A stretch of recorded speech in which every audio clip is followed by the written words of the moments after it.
Carefree cooks all over the world. I'm so excited because it's another Tuesday Talk Live and we're back together again. We are united in our carefree cooking. Welcome everyone who is joining us early. Valerie is here. Good. Elizabeth from California. Ladorna is here. Good morning.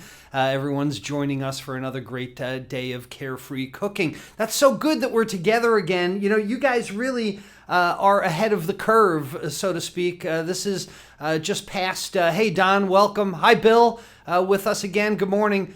Kerry's with us from Fort Worth, Texas. Welcome Kerry, and Kim is joining us as well from Georgia. You guys are so far ahead of the curve on all this because I was just thinking about it the other day. You know, I don't get much hate on the internet. For as much time as I spend on the internet, I really don't get much hate. You know, I don't get, oh, you don't know what you're talking about. You don't know what you're saying.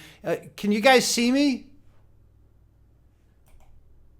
Video going yet? Yeah, we're here, right? You can see me, right? Tell me you can see me. Hello, Chef Nan, you can see me, right? Donna, Dave, tell me. Yes, you had to refresh. Okay, good. Ann, you can see me, right? All the way from Keswick. And Richard, all is good? All right, good. I hate the technical issues we have. I started saying you guys are so far ahead of the curve and it's so encouraging because, you know, 10 years ago when I put my first video on YouTube, I used to get a lot of haters. You know, I used to get so many, you're a jerk. You don't know what you're talking about. You know, you need to follow recipes. What are you talking about?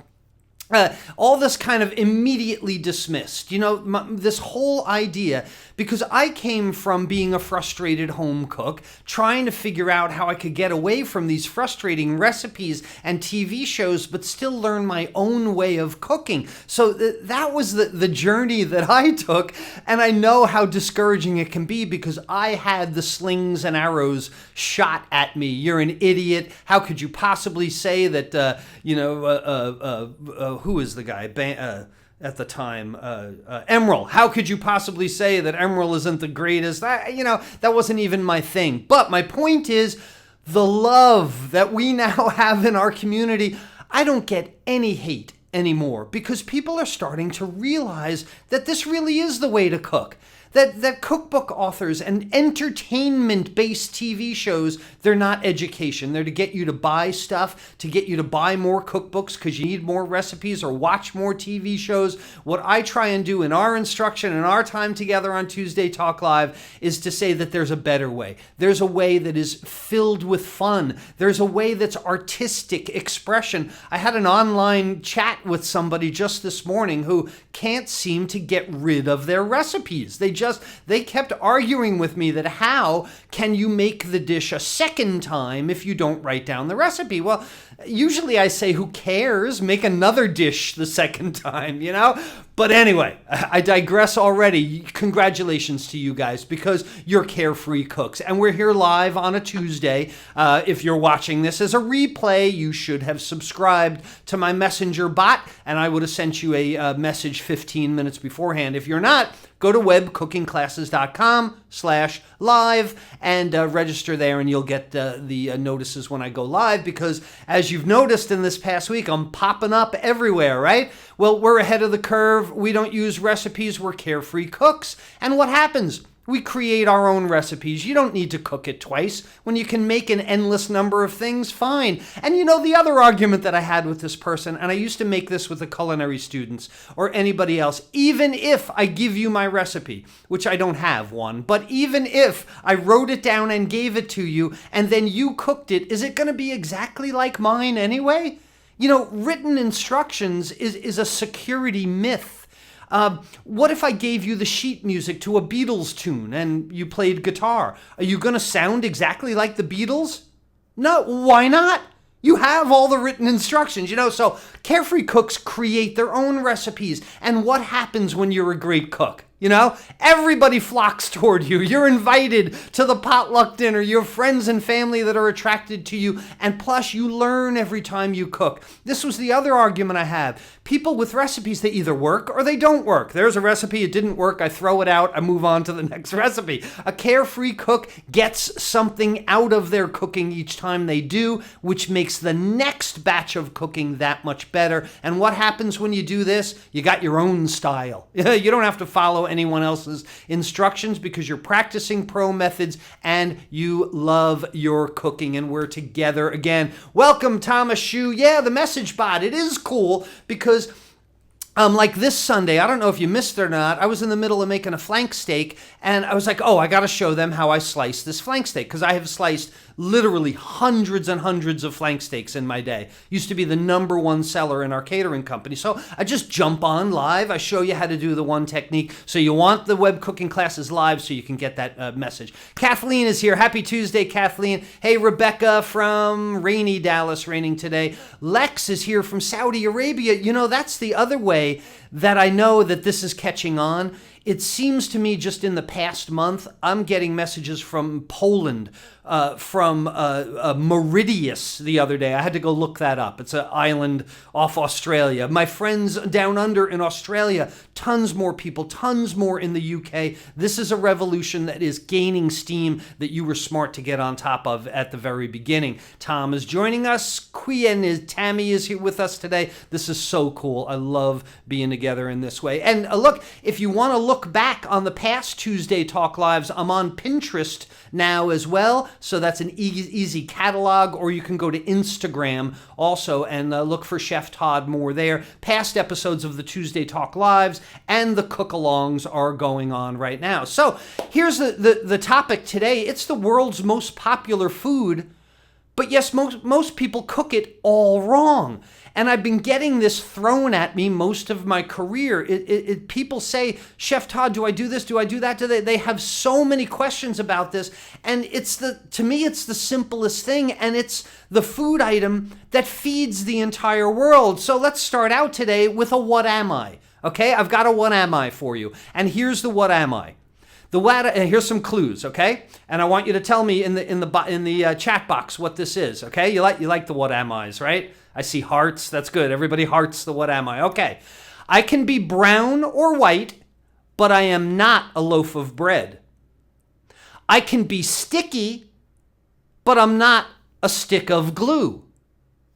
I originally came from China, but I'm not a panda. Okay?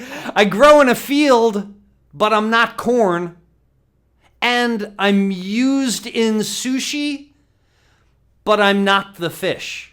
That last one should have given it away, okay? I can be brown or white, but I'm not a loaf of bread. I can be sticky, but I'm not a stick of glue. I'm from China, but I'm not a panda. I'm in a field, but I'm not corn. I'm used in sushi, but yes, rice. Kerry says rice. Guy says rice. Nan says rice. Joan says rice. Can't fool you guys. It's a bowl of rice. This is the world's #1 food, and people mess it up. How come everybody thinks they're great at making pasta, but they're terrible at making rice?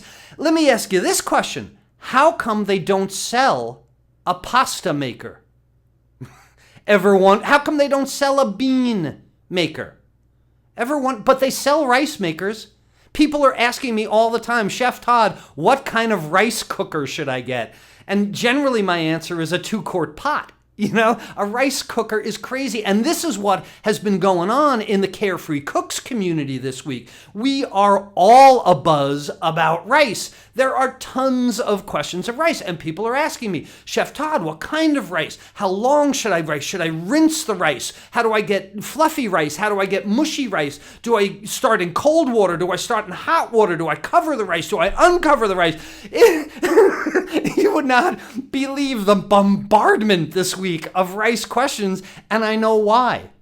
Because last Sunday, we did the Carefree Cook-Along. This was our second Carefree cook-along, and I've been doing these on Sunday nights because I say to Heather almost every night that I cook, oh my goodness, this is so amazing. I wish I had shown somebody. So she, of course, as usual, the one who told me to go to culinary school in the first place, stop your whining and go to culinary school, I think my future wife said. No, she said it much nicer than that. But in this instance, yeah, Todd, stop your whining and get on and do some lives and show people how you're doing it. So we did the shrimp etouffee dish, and it started with a whole bunch of rice questions, because one of the first questions that came up is, what's the difference between paella, jambalaya, etouffee, and gumbo, right? And almost every culture has a rice dish. I mean, you would be hard-pressed to name a cuisine, an international cuisine. And again, I've taught the international cuisines class on the college level 24 times maybe, so I don't know of anyone, of any. I'm not saying that I know everything. I'm saying I just don't know of any right now. So if you know of a cuisine across the world that does not use rice, go ahead and give it to me in the chat box, because ultimately what it comes down to is the type of rice and the way you cook the rice. Like any dish, right? Like anything, like a chicken breast, like anything that you would cook, there is how you apply the heat to it and which cut you use. You can't just say, how do you cook beef or how do you cook chicken? Because beef can be a beef tenderloin, or beef could be the shank, right? Cut. They're both beef, but oh my goodness, they're dramatically different. So this whole idea of rice and the etouffee that I did last Wednesday in the cook-along, the shrimp etouffee that I did, all of a sudden in the Carefree Cooks community, we are doing etouffee like crazy, and everybody is cooking rice. But the issue is, this is where all these questions came from. Chef Todd, what do I do with my rice? So here's some of the things that came back to us from the etouffee cook-along, and I was so glad that you took the opportunity to actually cook along with us. This is Estella. Estella, she says, I got the email about Chef Todd's cook-along, and here's the dish she made. This was the best etouffee I've ever made, is what she said. Now, let me ask you a question. Do you think this is the best etouffee Estella has ever made because I emailed her a recipe and she followed the recipe? No, her ingredients in here are different than the ingredients. It's because she was empowered with a method, right? This is what our movement is all about. James, look at this beautiful New Orleans shrimp dish. The etouffee, he didn't do an etouffee, but it inspired him to make these beautiful tail-on soldier stood-up shrimp. I show you how to do that in a video somewhere. And that beautiful rice garnished so nicely, all lined up around, beautiful plate presentation, right? So he's making a fluffier rice, where in our etouffee, and in a gumbo and in a paella, it's a much stickier rice, right? We also had Barbara. She skipped the rice altogether. She chose to do her etouffee over grits. What a great idea.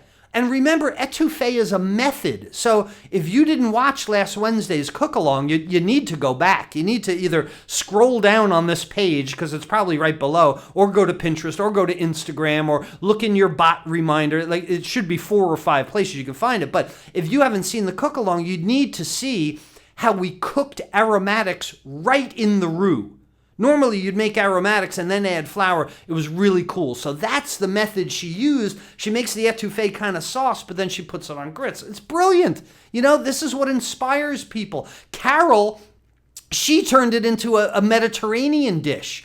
She added bulgur wheat and lentils. She used lamb sausage, garnished with pita, mint, lime, a dollop of sour cream, she said. So, I mean, this is what blows my mind. This is what Carefree Cooking is about. I showed Carol the how, and she said, Chef Todd, I don't even care about any of the ingredients that you're using. I'm going to change every single ingredient, but still do the etouffee method, you know? Don, he took out one of his 1,000 knives and he did this beautiful prep, and he put together an etouffee as well with crab, andouille sausage, tomato, onion, garlic, red pepper, green beans. Who puts green beans in an etouffee? Don does, because he's a carefree cook. He's got the rice, chicken broth, he's got a smoked salt. I mean, oh my goodness. Plus, he made enough for lunches this week also. Part of our discussion last week, which was cooking for one, although Don doesn't, but that's a good idea. Make a casserole dish like that. We talked about it last week. Helen sauteed the shrimp. She had onions. She had a whole mix of spices that she put together, deglazed with chicken broth. She had a roux. Think about these flavors. The roux she made with pork chop fat. She had made a pork chop previously, rendered the fat, saved the fat, made the roux from the pork fat, and then added that to the etouffee. That's a whole nother level of flavors. She again says, the best shrimp meal I have ever eaten. And I'll bet Helen has gone to restaurants at some point in her life. Now her food at home is the best food that she has ever eaten. It's amazing. Blows my mind. Lauren took the rice to another level, and she made a risotto dish, a veggie risotto. Green beans, tri-colored peppers, mushrooms, onions, tomatoes, and she's using the methods in making rice. So everybody is making all these dishes. Everybody was so happy. You think that was good? Oh, man, that's fine. I guarantee. Yeah, I guarantee that's good. So let me tell you exactly how to figure out how to cook your rice correctly. We are going to solve the number one problem for the number one food, because ultimately how to cook your rice comes down to the two types of rice starches. Now, there are about 1,500 varieties of rice all over the world. Not all of them are actually rice. Many of them are grasses. And rice is part of the grass family, and I'm not going to confuse you with all that. But like wild rice, the long brown stuff, that's a grass, that's not a rice. That's not what we're here to talk about today. That'd be a whole nother topic. But basically, there are two types of rice starches. There is amylose or amylase and amylopectin. Now, these two types of rice starches dictate so many things in that one little kernel, in that one little grain of rice. These two starches dictate so many things. Enzymes, saccharides, sugars, carbohydrates, they're all the same. So when you put these two together, in a rice high in amylose, generally, okay, please don't send me a message and pick out the one kind of short grain rice that is high in, okay? Generally, I'm talking about 1,500 varieties of rice, so I'm going to generalize. But generally, these are the longer grain rices that are higher in the amylase. Generally, the shorter grain rices are high in the amylopectin. All right, so who cares about that? Because if you know you have a longer grain rice, this is going to be a more water-soluble rice. It will absorb more liquid. If you generally have a shorter grain rice, then this is going to be less water-soluble. Imagine that it's coated in some regard and it can't get as much water in. Well, what does that mean to you? That means that this rice, the rice high in amylose, that is generally a longer grain rice, that is more water soluble, means there is not going to be any swelling or less swelling in hot water. Well, the other side, the amylopectin, which is generally a shorter rice, which is less water soluble, it will swell a little bit more in hot water. Okay, so stick with me. I know this is culinary school stuff. This is exactly what I teach in culinary college, but eventually it's going to get into your head and you'll be able to make the decisions on which rice to use. So this rice, the amylose rice, is going to give you less gelatinization of starches. So less starch, less gooey, starchy liquid. What does that mean to you? Think about that for a minute. The other side, the rice high in amylopectin, this is going to give you more gelatinization. Call it gel gravy if you want. So picture these two rices. The one, which is a longer grain rice, which is more water soluble, which doesn't swell up as much in hot water, which doesn't give you the starchy gravy, less gelatinization of starches, which starts at 150 degrees Fahrenheit or 64 degrees Celsius. What are you going to get? You're going to get a fluffier rice. less starchy gravy in that respect. But the other side, the amylopectin, a shorter grain rice, less water soluble. It will swell more in cooking. It's going to give you a stickier rice because you get that gelatinous gravy. Okay, so you get an idea. The very first thing that you can do is look at your rice. If your rice is a longer grain rice, it's going to be like a jasmine rice. Jasmine rice is very fluffy. I don't care what you do to a jasmine rice. You're not going to be able to make it stick together to make sushi. But the other side of that coin, a rice high in amylopectin, is a sushi rice, or an arborio rice that we make risotto with, or the bamba rice that Spaniards make paella with, or the arborio rice that on my Scottish Food Finds DVD we made haggis with. We needed a stickier rice for haggis. It's all over the world. So many of these discussions that came out of the etouffee from last Wednesday's cook-along, I think a lot of people are realizing that they're using the wrong rice for the wrong dish. And that's why I say so many people cook rice wrong. It's so easy to do. So let's go over some basic rice rules so that you stop making gooey, sticky rice when you don't want to, and stop making hard, crunchy rice when you don't want to either. Here's some basic rice rules for you to write down. Write rice rules, okay? Again, amylose, amylopectin, the basic difference between most rices. There are other differences. Don't send me an email with the one exception because I'm sure there is one, but I'm trying to simplify things for you, right? I'm trying to make things easier. So the rice that is high in amylose, this is going to be a shorter shorter cook time. I'm sorry. Reading my own slide.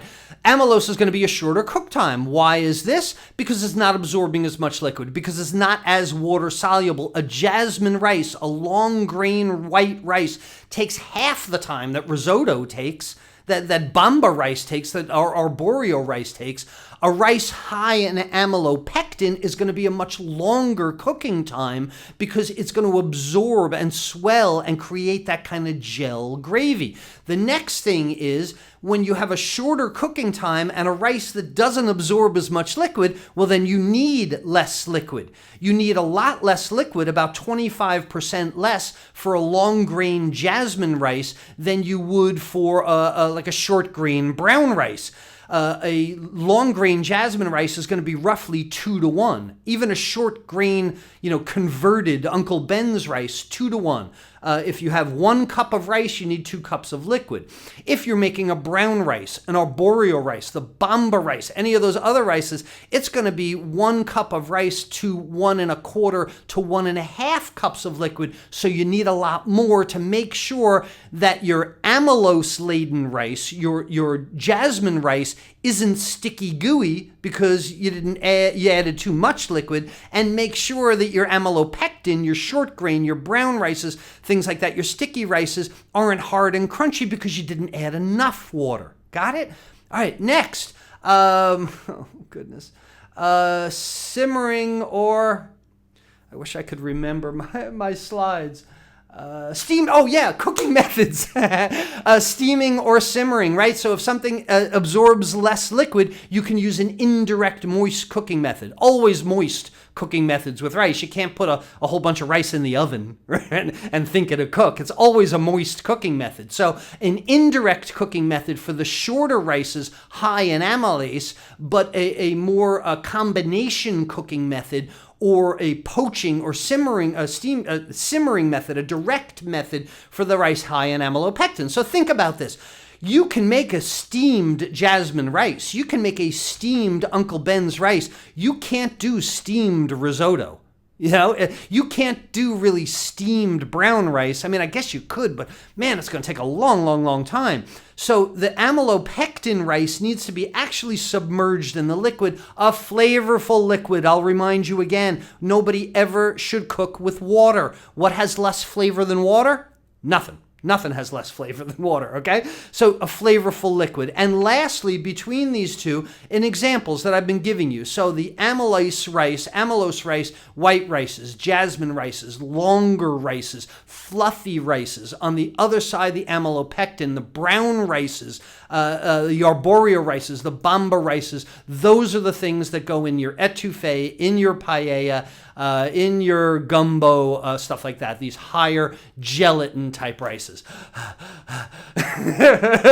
So an entire treatise on rice is there for you, so that if you're making your rice the wrong way, if you're unhappy with the results of your rice, my rice is too sticky gooey, examine how much liquid you're putting in there. Examine the type of rice it is.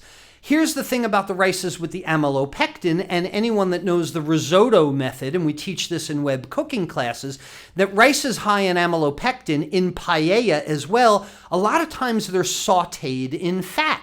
So in a risotto method, we saute the actual raw rice in olive oil. And what this does is it coats the rice in oil, and this slows the gelatinization a little bit. This actually helps us to make that stickiness. Paella as well, raw rice is sauteed. When you do jasmine rice, it goes in the steamer or in the liquid right away. There's never really a combination cooking method. And lastly, let me dispel this. I cannot think of any reason to rinse your rice, okay? If you rinse your rice, you could be rinsing off the starch that you need. I said to someone earlier this week, if you rinse your rice, make lentils instead. To me, it's the starch in the rice that's so exciting about it. Excuse me. The only time I can think about pre-adding liquid to rice is if you would soak brown rice. If you would soak a rice that still has the bran on it to like crack the bran, and then you would start that in cold water and cook it that way. But as for rinsing the rice, I'm sure, again, I don't know everything, but in all my years of experience, I've never found a reason. If you think there's a reason, I'd be more than glad to discuss it with you. But the reason has to be more than that's the way my grandma did it. You're gonna have to explain from a scientific standpoint why that's so important. So everybody's gonna cook their rice much better this week. Everybody's gonna make etouffee, but I also wonder if everybody's gonna join our next Carefree Cook Along, and I'm going to tell you about that in just a minute. That's going to be tomorrow evening. We're going to do it again. The stuff works out so cool, right? This is so much fun, so why not keep doing it? Who's people asking here? Thomas is telling us how to make rice. That's good. Yeah, well, Kathleen is saying my rice is always fluffy. Well, that's good. If you're using a rice high in amylose or amylase, it's a longer grain white rice, it will always be fluffy. There's not much you can do to make that sticky unless you make it like bad sticky. Pick another kind of rice, and then follow the method for that.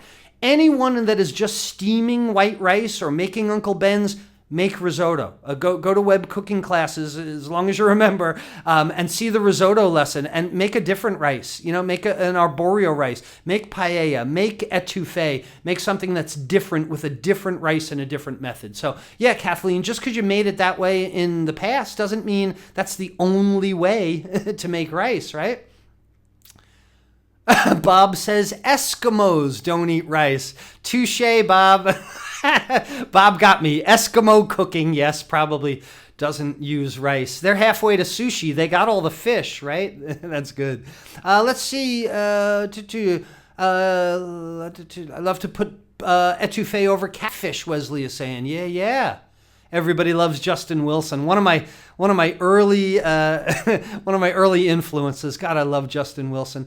So much you can do with rice. Lots. I have lots on hand. Yet Lynn says, look, I would keep like a whole bunch of different rices on hand the way I do different spices and stuff. I mean, it adds a wide variety to your cooking. No? Yeah, man. Joan is asking, I have so much information in my head. How do I sleep at night? Joan, the answer to you is not very well. calming that mind. I've taken up meditation recently because I really need it. I do have a lot going through my head, and I love it. That's why it sticks in my head. I haven't studied rice for years. I think I studied it once, and I then practiced it so many times. That's why I love it so much. Thanks, Joan. That's a funny compliment. Nan, so I'm wasting my time by cooking jasmine rice in butter first, then adding the flavorful liquid. Yeah, not a jasmine rice for that. If you want to do jasmine rice that way, Nan, steam it or simmer it and then mix melted butter in at the end, because that melted butter is actually putting you behind the starting line. It's probably causing you to use more liquid. If you want to saute your rice first, get arborio rice, get a short grain Spanish bamba rice that I've been talking about, get a amylopectin, high gelatin rice, then saute it first. There is a pilaf method that we teach in web cooking classes as well. That entails sauteing, an exception I find myself, that involves sauteing long grain rice with some fat and seasonings, and then pouring liquid in it and putting it in the oven. So it's like a rice-a-roni kind of method in that respect. So Lynn is saying, that's the way the package told me to cook it. Lynn, you're so much smarter than a package. I know you don't believe everything you read. You can cook that rice any way you want. You can even throw away that stupid flavoring packet and make up your own flavoring, all right? Iber's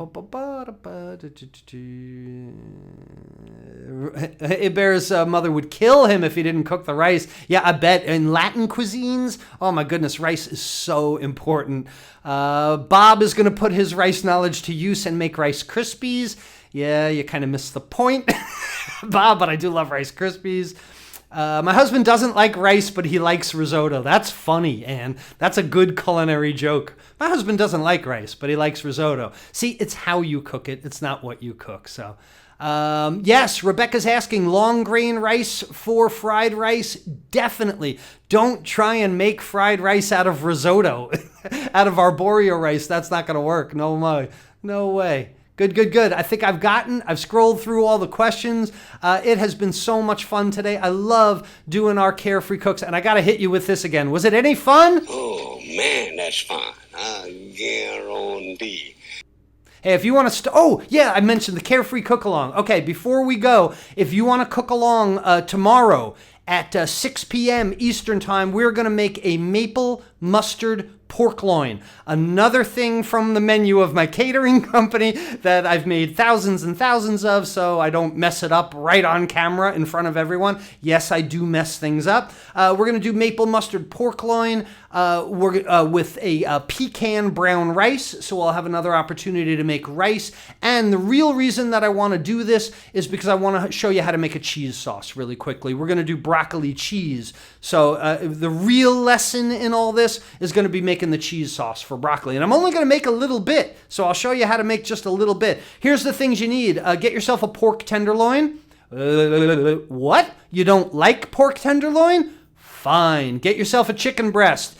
Get yourself a pork chop. Get yourself a fish fillet. Get yourself a bunch of shrimp. I don't care what it is, all right? But we're going to do pork tenderloin. Some maple syrup. It'd be much better if you got real maple syrup, not Aunt Jemima, because of the high fructose corn syrup. That's more likely to burn. And get yourself some mustard, any kind of mustard that you like. I like a whole grain mustard. Whip all those things together and marinate your pork tenderloin. You could do it when you get up in the morning. All day long is good, okay? So that's the prep we want to do ahead of time. Marinate your pork tenderloin or marinate your shrimp or your chicken, whatever you're going to use. And then we're going to make brown rice. So go ahead, get that started ahead of time because that takes about 45 minutes. Brown rice is a 2 1/4 ratio to 1. So if you have, I generally make half a cup of brown rice for Heather and I. That means I will use a cup and about 2 ounces of liquid, generally chicken broth. Get that going. Have your chopped pecans ready. We're just going to stir them in at the end.